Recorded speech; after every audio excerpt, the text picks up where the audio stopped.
Halo guys, welcome back to video sharing belajarku. Bagaimana kabar teman-teman semuanya? Semoga kita semua sehat selalu. Amin. Seperti biasa, sebelum kita mulai bahas bareng TOEFL EXERCISE SKILLS 3 until 5, don't forget to subscribe this channel, like and share this video. Dan aku infokan lagi ke teman-teman yang mungkin belum nonton videoku yang lainnya, kalian bisa cek link yang ada di deskripsi. Di situ ada beberapa ebook belajar bahasa Inggris yang bisa di-download secara gratis. Dan sekarang kita akan bahas bersama TOEFL Exercise Skills 3 until 5. Semoga teman-teman sudah mengerjakan terlebih dahulu ya. Kita akan mulai dari teks yang pertama. Di sini ada 5 soal dan aku tidak mengerjakan soal nomor 2 karena ini untuk soal yang versi komputer. Jadi aku hanya mengerjakan soal 1, 3, 4, dan 5, dan aku mulai dari nomor 5, yaitu soal yang menurutku cepat untuk dikerjakan terlebih dahulu. The pronoun it in line 7 refers to, jadi kata it-nya ini merujuk ke kata apa? Ada di baris ke-7, kita ketemu di sini ya teman-teman, kata it. Nah, kata it-nya ini kembali ke kata apa? Jadi kita harus membaca di bagian yang sebelumnya, masih di kalimat yang sama. Although the original idea has not yet been acted upon, it continues to be proposed in bills before Congress. Nah, di sini jelas kata it-nya itu kembali ke kata apa? The original idea. Karena yang dimaksudkan di sini meskipun ide aslinya itu belum terlaksana, tapi dia terus diajukan dalam Kongres gitu ya.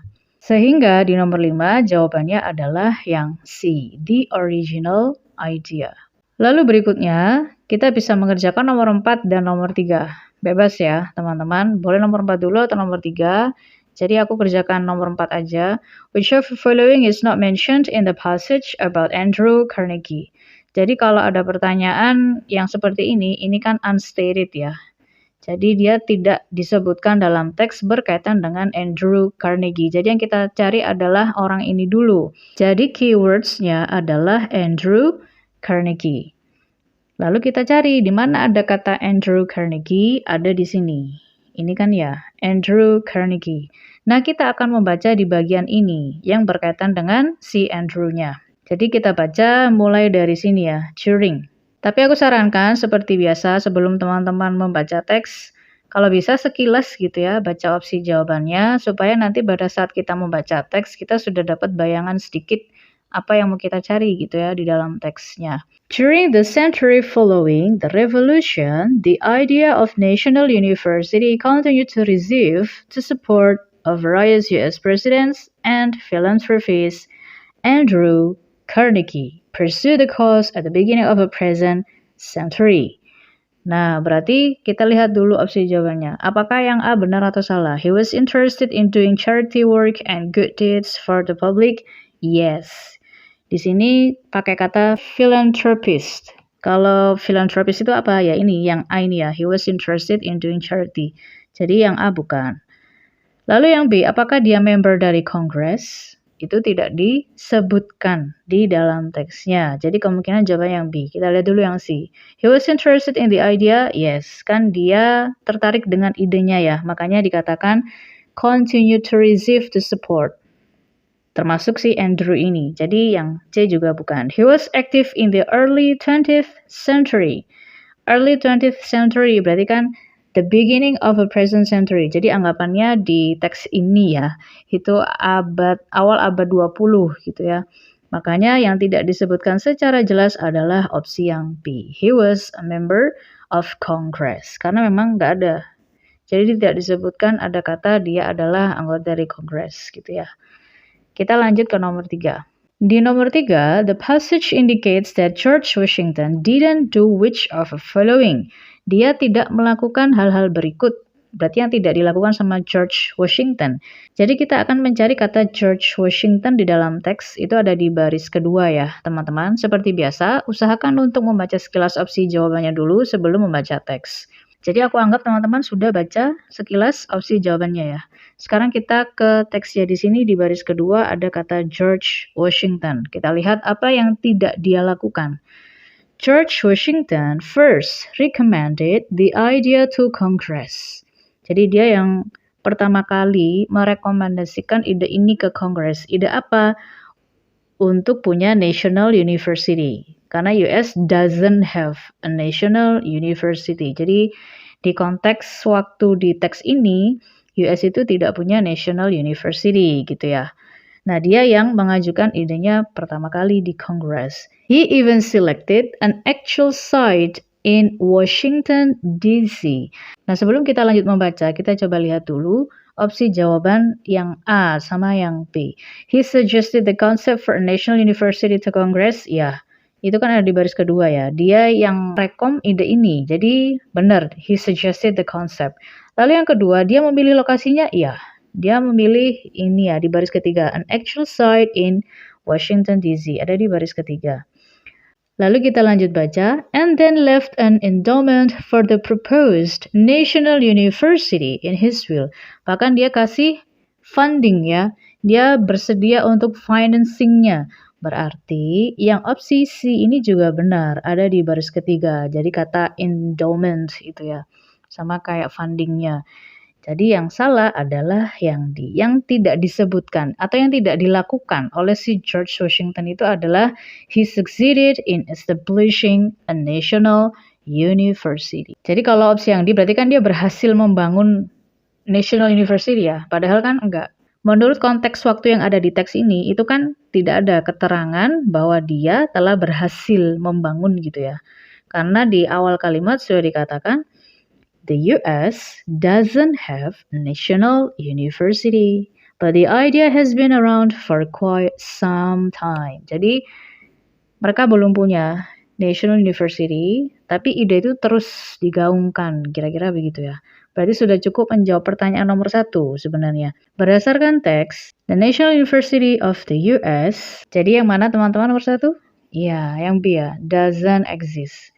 Kalau berdasarkan konteks waktu yang ada di teks ini, tentu saja tidak ada. National University di US itu nggak ada, doesn't exist. Makanya dibilang doesn't have national university.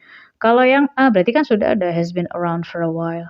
Kalau yang C is a very recent idea, kalau yang C sama yang D itu kan kira-kira sama ya. Kalau dia ide yang baru, enggak, dia bukan ide yang baru. Itu sudah lama direkom sama George Washington.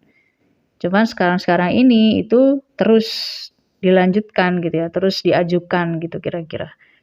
Nah, makanya jawabannya yang B, doesn't exist. Semoga cukup jelas, kita lanjut ke teks yang kedua. Untuk teks yang kedua ini, aku skip nomor 8 dan 9 ya teman-teman, jadi hanya fokus di nomor 6, 7, 10, dan 11. Mari kita awali dengan nomor 7. The pronoun they in line 3 refers to. Kita cari dulu kata they-nya di baris ketiga, ketemu di sini ada kata they, yang ini ya teman-teman. Nah, berarti kita harus membaca di bagian yang sebelumnya, dimulai dari apparently. Apparently, during the period of the Ice Age, the tar pits were covered by shallow pools of water. When animals came there to drink, they got caught in the sticky tar and perished. When animals came there to drink.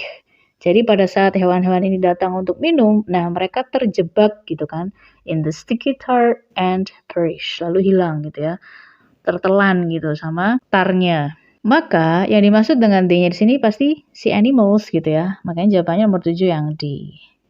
Kita lanjut ke nomor 11, karena kalau melihat dari opsi jawabannya itu kan simple-simple ya teman-teman. Biasanya seperti ini, itu kita bisa lebih cepat dapatnya gitu ya. Whichever following is not mentioned as an example of skeleton found in the tar pits. Skeleton found. Jadi sesuatu yang ditemukan, skeleton yang ditemukan di tar pits, tapi yang tidak disebutkan. Berarti yang nggak ada gitu ya. Nah, kita ketemu kata skeletons itu ada di paragraf kedua sama paragraf pertama ada sih. Cuman yang di paragraf pertama itu kalau teman baca sekilas itu nggak ada berkaitan dengan hewan apa atau skeleton apa yang ditemukan. Baru di paragraf yang kedua. Jadi kita baca paragraf yang kedua ya. In 1906, the remains of a huge prehistoric bear discovered in the tar pits. Nah, ini yang pertama. Yang ketemu adalah bear.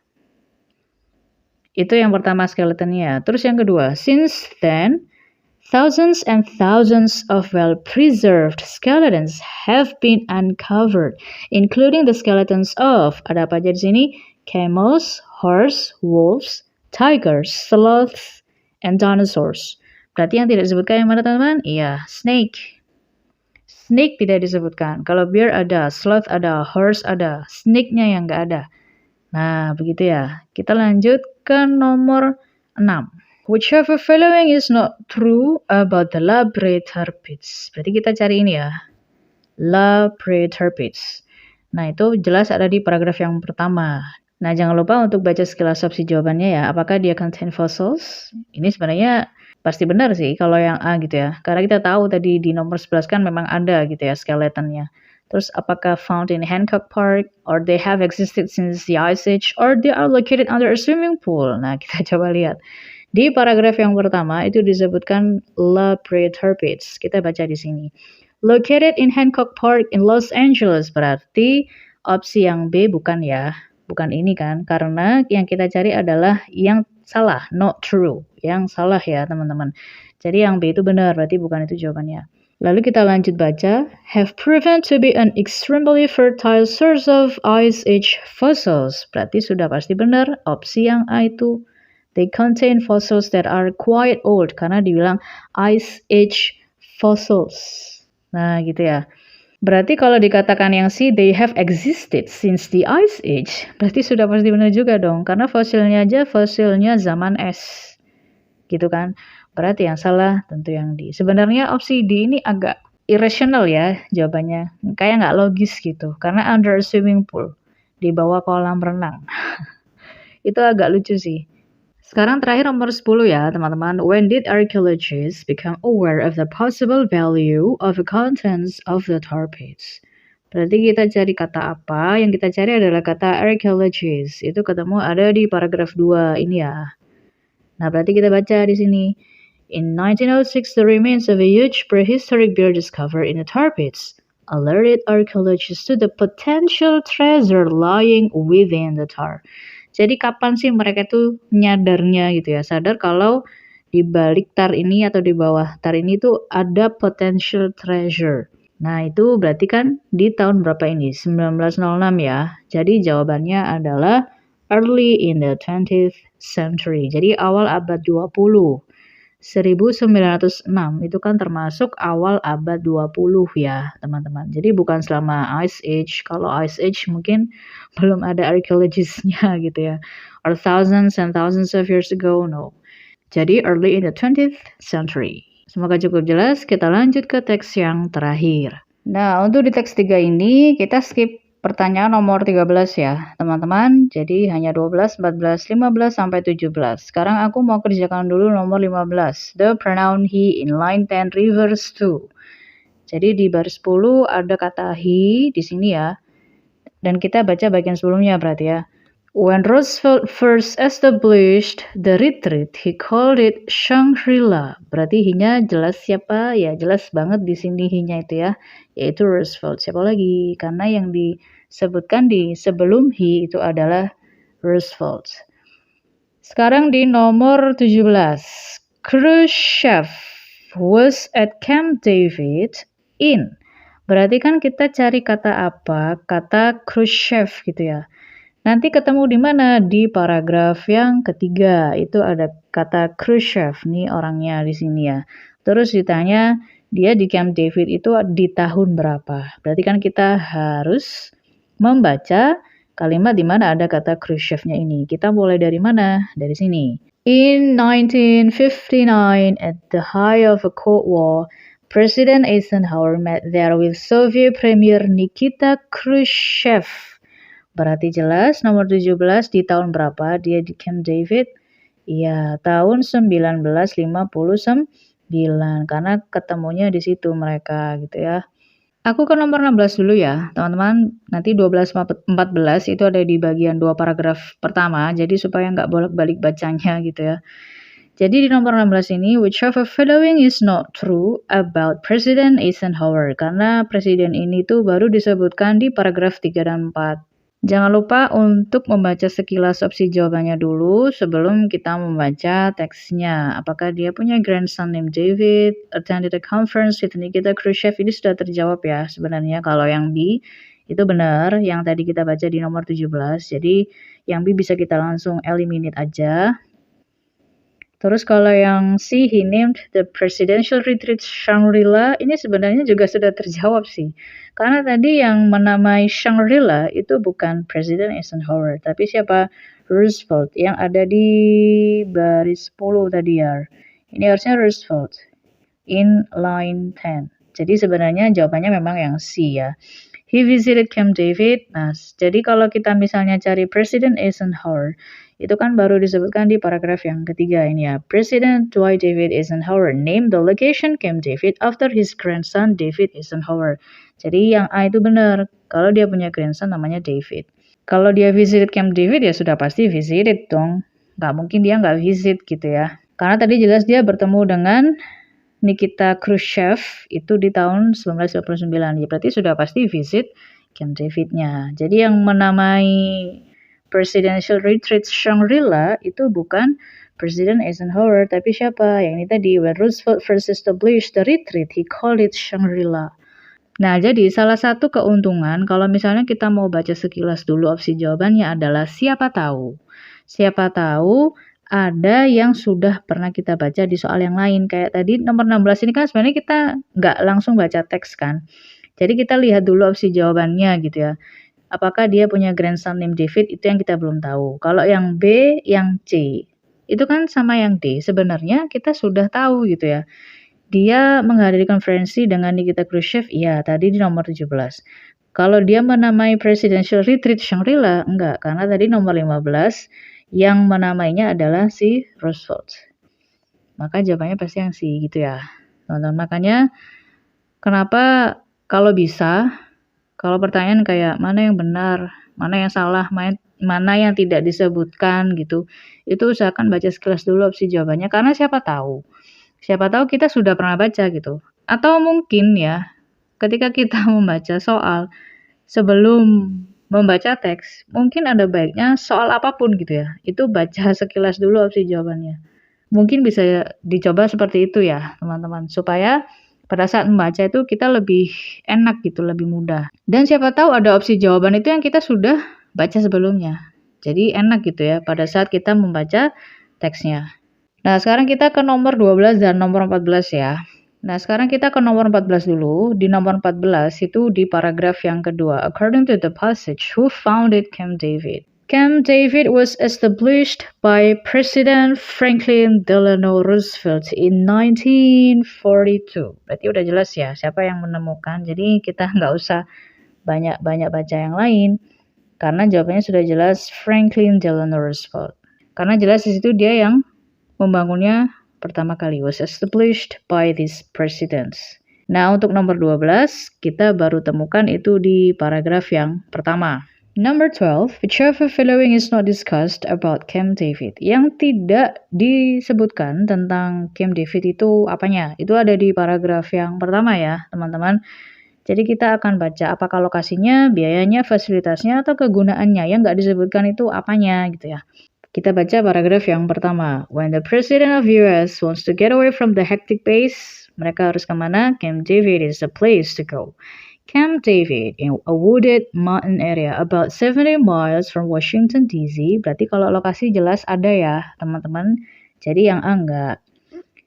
Lalu, is where the President goes to find solitude. It consists of living space for the President, the First Family, and the presidential staff, as well as sporting and recreational facilities. Berarti jelas, facilities itu bukan jawabannya, karena dia disebutkan. Jadi ada fasilitas apa, recreational facilities ada, untuk sporting ada, gitu ya. Kegunaannya apa? Ya ada. Sudah disebutkan di awal kan fungsinya. Jadi untuk melepaskan kepenatan gitu salah satunya gitu ya. Berarti jelas ya, salah satu fungsinya adalah di paragraf 1. Fungsi yang lain itu di paragraf yang terakhir. Has been used for a number of significant meetings, gitu kan. Berarti usage-nya juga ada. Yang nggak disebutkan, yang tidak dibicarakan dalam hal ini adalah cost-nya. Memang nggak ada. Kita cari angka-angka di situ nggak ada, maksudnya biaya atau apa kan nggak ada ya teman-teman. Jadi nomor 12 jawabannya yang B, yang tidak dibicarakan di dalam teksnya berkaitan dengan came TOEFL.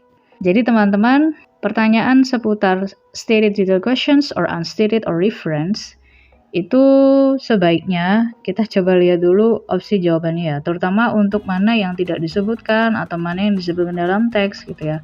Kalau reference yang berkaitan dengan rujukan itu kan simple ya, kita tinggal baca bagian yang sebelumnya, entah dalam satu kalimat atau beda kalimat.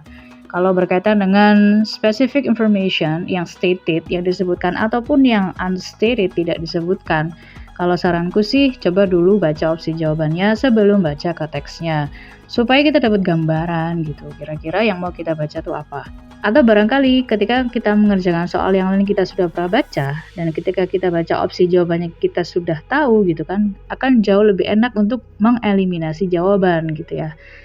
Tapi yang jelas untuk mencari stated ataupun unstated detailed questions, itu kita bisa buat keywords dari soalnya. Jadi soal itu yang di point out pertanyaannya itu mencari apa, yang disebutkan tentang apa, atau yang tidak disebutkan berkaitan dengan apa. Itulah keywords-nya gitu ya. Baru kita cari di teksnya di mana ada keywords itu, baru kita baca. Semoga cukup jelas sampai di sini. Jika ada salah dan kurangnya mohon dimaafkan. Jika ada pertanyaan, saran, dan kritik boleh tulis di kolom komentar. Thanks for watching and thanks for all of your support. Don't forget to like, share, and subscribe. See you on the next video. Bye-bye.